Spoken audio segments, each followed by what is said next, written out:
大家好，我是麦涵，来自美丽热情的塔吉克斯坦，现在是北京工业大学大一的本科生。我现在给你们朗诵两首诗，《水调歌头》和《乡愁》。《水调歌头》苏轼。明月几时有？把酒问青天。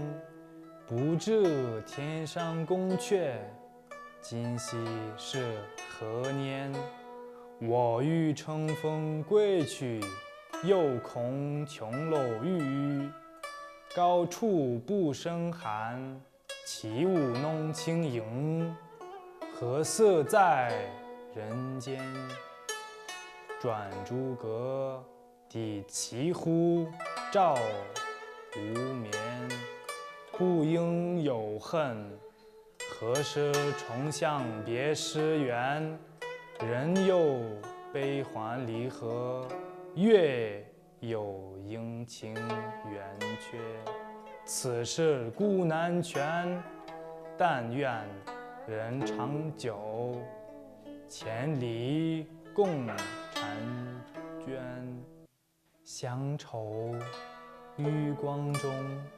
小时候，乡愁是一枚小小的邮票，我在这头，母亲在那头。